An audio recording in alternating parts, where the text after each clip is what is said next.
Hello dear students, welcome to the second lecture of thermal properties of matter. Already हमने इसका एक lecture cover किया है जहां पे हमने थर्मल एक्सपांशन और उसके कुछ न्यूमेरिकल्स कवर करने की कोशिश की है। आज की इस लेक्चर में हम क्या समझने वाले हैं, तो हम सीखने वाले हैं conduction, which is very important part. बहुत सारे सवाल आप लोगों को इस पार्ट से पूछे जा सकते हैं in case of CD exam, और ये JEE या फिर नीट एग्जाम में भी बहुत इंपॉर्टेंट एस्पेक्ट है। This particular part is related with the heat transfer. अब देखना, कोई भी ऑब्जेक्ट जो है एक जगह से दूसरे जगह पे हीट तीन तरीके से ट्रांसफर कर सकती है। एक रहेगा कंडक्शन, दूसरा रहेगा कन्वेक्शन, तीसरा रहेगा रेडिएशन। अब कंडक्शन में आप लोगों को टेम्परेचर डिफरेंस मिला होना चाहिए, ठीक है। कन्वेक्शन में आप लोगों को चाहिए होता है डेंसिटी डिफरेंस, और रेडिएशन के केस में आप लोगों को चाहिए होता है temperature which is greater than 0 kelvin.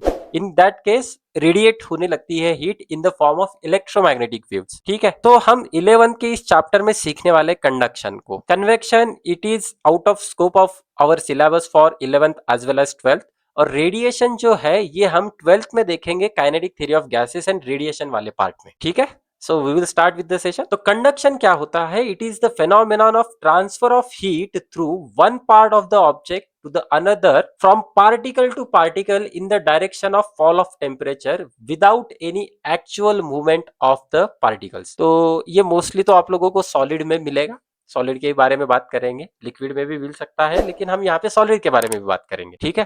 तो यहाँ पे क्या हो रहा है, एक जगह से दूसरे जगह पे हीट ट्रांसफर किया जा रहा है। ये हीट ट्रांसफर क्यों? तो ये हीट ट्रांसफर टेम्परेचर डिफरेंस की वजह से है।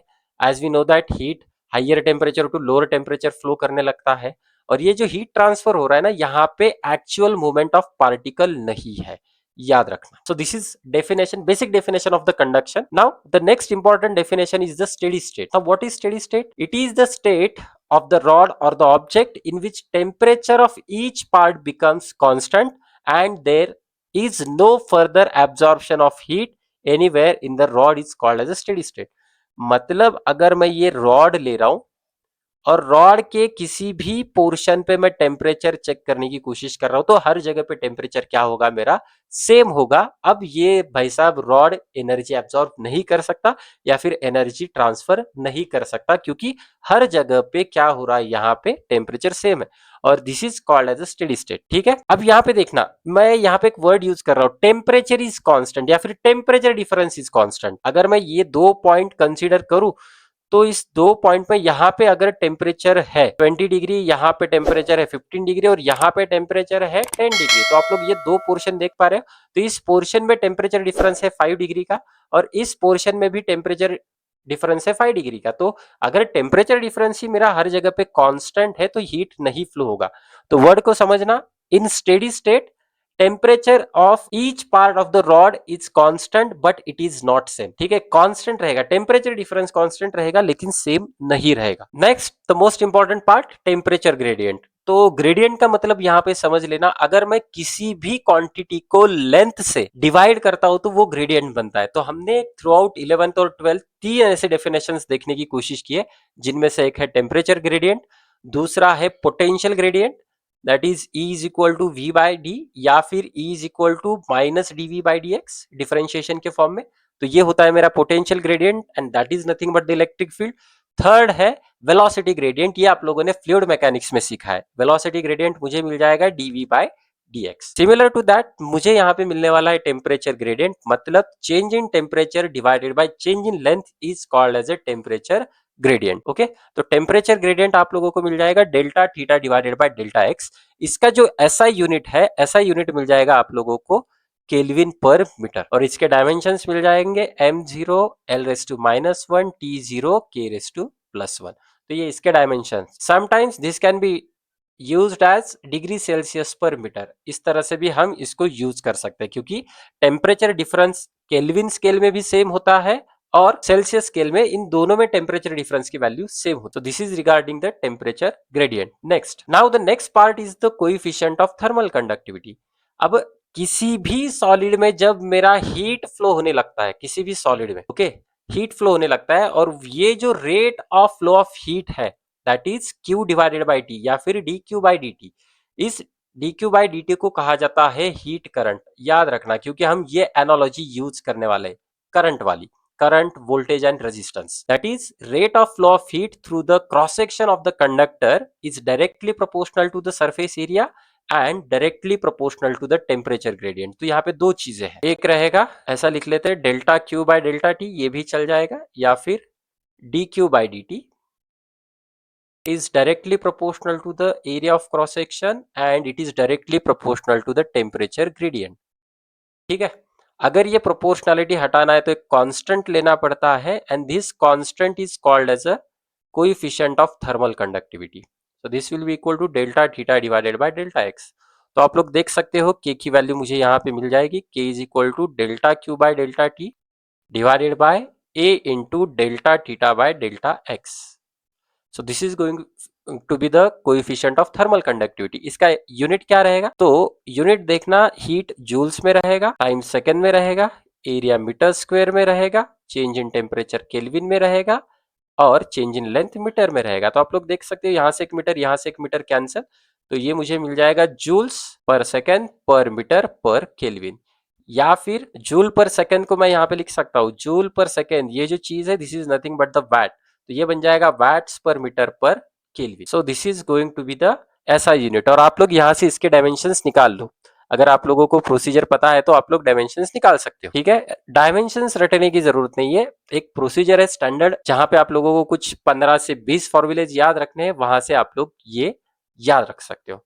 So this is called as a coefficient of thermal conductivity. ठीक है, next thermal resistance. Thermal resistance मतलब क्या है, opposition offered by the object to the rate of heat flow is called as a thermal resistance. Thermal resistance के लिए देखना, आप लोग देख सकते हो theta one minus theta two divided by D H by D T या फिर D Q by D T. तो ये मुझे मिल जाएगा R is equal to rho L, are is equal to L divided by K A. तो इसका ऐसा यूनिट है केल्विन सेकेंड पर किलो कैलोरी, कुछ इस तरह से यूज कर सकते हैं. अब यहाँ पे इंटरेस्टिंग चीज समझते हैं, सिंपल वाला नेटवर्क सर्किट समझने की कोशिश करते हैं. तो ये हमें पता है ये रेजिस्टिव सर्किट है बराबर, this is higher potential, this is lower potential, और करंट मेरा इस डायरेक्शन में फ्लो होगा और ये रहेगा मेरा इलेक्ट्रिकल रेजिस्टेंस. तो मैं यहाँ पे क्या लिख सकता हूँ, V H minus V L is equal to I into R. तो थर्मल सॉरी इलेक्ट्रिकल रेजिस्टेंस मुझे मिल जाएगा V H minus V L divided by R. तो ये क्या होता है, मेरा इलेक्ट्रिकल करंट होता है. नाउ द सेम एनालॉजी हम यहाँ पे यूज करेंगे. So this is called as a thermal resistance R T H. Okay, अब मेरा जो हीट फ्लो हो रहा है, हीट फ्लो हो रहा है मतलब rate of heat flow, that is D Q by D T. ये फ्लो होगा from higher temperature to lower temperature. Now using the same analogy मैं यहाँ पे लिख सकता हूँ temperature, higher temperature minus lower temperature is equal to D Q by D T into R T H. ठीक है, तो आर टी एच मुझे मिल जाएगा R T H is equal to T H minus T L divided by D Q by D T. Okay, तो same एनालॉगसली हम यहाँ पे इसको ऑब्टेन कर सकते हैं. दूसरी चीज हमने 9th या फिर 10th में सीखा है, resistance R is equal to rho L by A and this rho is called as a resistivity. अगर मैं इसका रेसिप्रोकल ले लूं तो this is called as a electrical conductivity, that is sigma which is equal to L divided by A. Now similar to this मैं thermal resistance को भी याद रख सकता हूं, thermal resistance R T H which is equal to length divided by thermal conductivity into area. याद रखना ये है इलेक्ट्रिकल कंडक्टिविटी, तो ये रहेगा थर्मल कंडक्टिविटी. मतलब हम जो इलेक्ट्रिकल नेटवर्क में करते थे सीरीज पैरेलल कॉम्बिनेशन वाला फंडा हम यहाँ पे थर्मल नेटवर्क में भी कर सकते हैं. सो this is regarding the thermal resistance. अब ये जो सीरीज पैरेलल वाला है क्वेश्चन करके ही हमें समझ में आएगा. तो आप लोग यहाँ पे देख सकते हो the two ends of the rod of length x and uniform cross sectional area a are kept at the temperatures T1 and T2, where T1 is the higher temperature, T2 is the lower temperature. If the rate of heat transfer is Q by T through the rod in a steady state, then the coefficient of thermal conductivity. तो आप लोग देख सकते हो यहाँ पे directly formula पूछा गया है डायरेक्टली. तो कोएफिशिएंट ऑफ थर्मल कंडक्टिविटी, तो Q by T हमें पता है कि directly proportional to area and change in temperature divided by change in length. ठीक है, तो मैं यहाँ पे लिख सकता हूँ Q by T which is equal to K into A. Change in temperature मिल जाएगा T1 माइनस T2 और चेंज इन लेंथ अपना रहेगा यहाँ पे x. तो K निकालना है, K मुझे मिल जाएगा x into Q divided by t into A t1 minus t2। तो आप लोग देख सकते हो यहाँ पे ऑप्शन बी करेक्ट मिलेगा। क्लियर है? तो आप लोग देख सकते हो ये डायरेक्ट सवाल पूछा गया है बेसिक थ्योरेटिकल एस्पेक्ट के ऊपर। Next, now this question is interesting. A composite slab consists of two materials having coefficient of thermal conductivity K and 2K, having thickness x and 4x respectively. The temperatures of the outer surface of composite slabs are T2 and T1 respectively. The rate of heat transfer through the slab in a steady state. तो हमें यहाँ पे heat current पूछा गया है। तो ये जो कंपोजिट स्लैब है ना, कुछ इस तरह से रहेगा। तो ये अपने स्लैब रहेंगे, याद रखना। थोड़ा सा विजुअलाइज करने की कोशिश करते हैं इसको। ये स्लैब है, एक का थिकनेस दिया है x और इसका थिकनेस दिया है 4x। इस साइड पे टेम्परेचर है T2 और इस साइड पे टेम्परेचर है T1। तो सबसे पहले आप लोगों को ये फाइंड आउट करना है ये सीरीज में है या पैरेलल में है। तो आप लोग देख सकते हो सेम करंट यहाँ पे फ्लो हो रहा है, तो ये मुझे सीरीज में दिखाई दे रहा है। तो मैं इधर लिख सकता हूं, दो थर्मल रेजिस्टेंसेस ड्रॉ कर सकता हूं। यहाँ पे रहेगा टेम्परेचर T2, यहाँ पे रहेगा टेम्परेचर T1। ये रहेगा R1 और ये रहेगा R2। तो क्या मैं R1 निकाल सकता हूं? Yes, I can obtain the R1। R1 is equal to, that is thermal resistance, length x divided by thermal conductivity K है और area of cross section A है। तो ये R1 मिलेगा। क्या मुझे R2 मिलेगा? Yes, I will get the R2। R2 किस तरह से मिलेगा? R2 is equal to, length है मेरा यहाँ पे 4x और ये मुझे मिलेगा ट्वाइस K इंटू A। तो इन दोनों का इक्विवेलेंट क्या मिलेगा? तो R equivalent is equal to R1 plus R2। तो हम यहाँ पे R इक्विवेलेंट फाइंड आउट कर रहे हैं। R इक्विवेलेंट मिल जाएगा x divided by KA plus, अगर इसे सॉल्व करते हो तो ये मिल जाएगा 2x डिवाइडेड बाय KA। तो ये आ जाएगा 2x डिवाइडेड बाय KA। ठीक है, तो ये मुझे मिल रहा है 3x डिवाइडेड बाय KA। तो आप लोग देख सकते हो ये जो है इक्विवेलेंट, कैलकुलेशंस क्रॉस चेक कर लेते हैं। ये K है, ये x है, ये 4x है। ठीक है, तो ये मुझे मिल जाएगा इक्विवेलेंट रेजिस्टेंस। तो आप लोग देख सकते हो इक्विवेलेंट रेजिस्टेंस को लिख सकता हूँ इक्विवेलेंट लेंथ, ठीक है, x divided by K equivalent into A। तो ये मुझे मिल रहा है 3x डिवाइडेड बाय KA।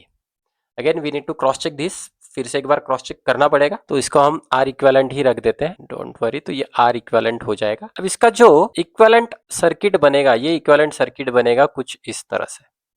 तो ये इधर आया T2, ये इधर आया T1 और ये आया R इक्विवेलेंट। तो देखो हमें यहाँ पे T2 T1 पता है और यहाँ से हीट करंट पूछा है। तो मैं यहाँ पे लिख सकता हूँ, क्या लिख सकता हूँ?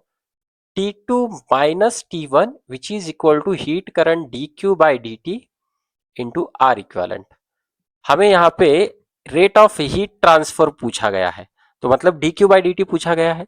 तो dQ बाई dt मिल जाएगा, dQ by dt which is equal to T2 minus T1 divided by R equivalent.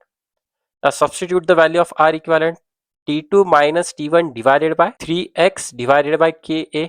KA ऊपर चला जाएगा, ये मुझे मिल जाएगा T2 minus T1 into x, ये KA ऊपर चला गया। मैं इसको ब्रैकेट में डाल सकता हूँ और यहाँ पे लिख सकता हूँ 1/3, ये 3 फैक्टर। तो आप लोग देख सकते हो यहाँ पे एक एक्सप्रेशन दिया गया है स्टेडी स्टेट में और इस f की वैल्यू पूछी गई है।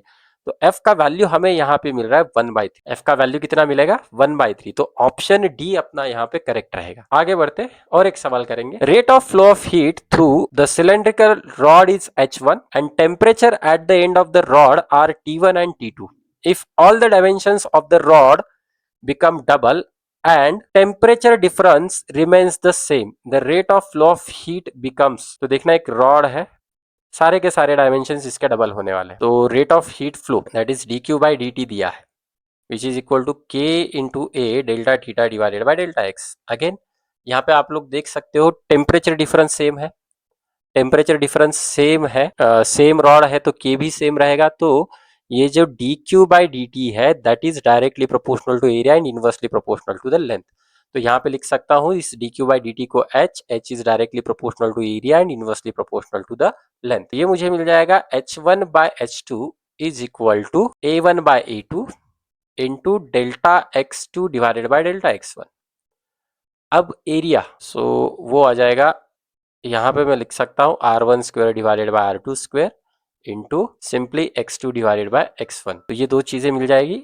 R2 कितना है? R2 है तो ट्वाइस R1 उसका स्क्वायर, x2 कितना है तो वो है twice of x1 divided by x1, तो ये कैंसिल हो जाएगा, ये मुझे मिल जाएगा 2 divided by 4 that is equal to h1 by h2। तो यहाँ से मैं एक्सप्रेशन फाइंड आउट कर सकता हूँ। तो h2 is equal to twice h1, h2 is equal to twice h1। तो यहाँ पे देख सकते हो ऑप्शन बी मेरा करेक्ट रहेगा। ठीक है, तो ये तो था आज का लेक्चर जहां पे हमने कंडक्शन को समझने की कोशिश की, उसके ऊपर कुछ न्यूमेरिकल्स करने की कोशिश की। तो अगले लेक्चर में हम देखने वाले हैं न्यूटन्स लॉ ऑफ कूलिंग। तो ये लेक्चर बिना देखे अगला लेक्चर देखना मत। अगर आपको न्यूमेरिकल्स में कुछ भी डाउट हो तो yes, you can comment your doubt in the comment section. और सबसे इंपॉर्टेंट, अगर आप लोगों ने अभी तक चैनल को सब्सक्राइब नहीं किया है तो फटाफट सब्सक्राइब करो, वीडियोस देखो, लाइक करो, डाउट्स कमेंट सेक्शन में आके डाउट्स पूछ सकते हो। तब तक के लिए बेटा थैंक यू, धन्यवाद।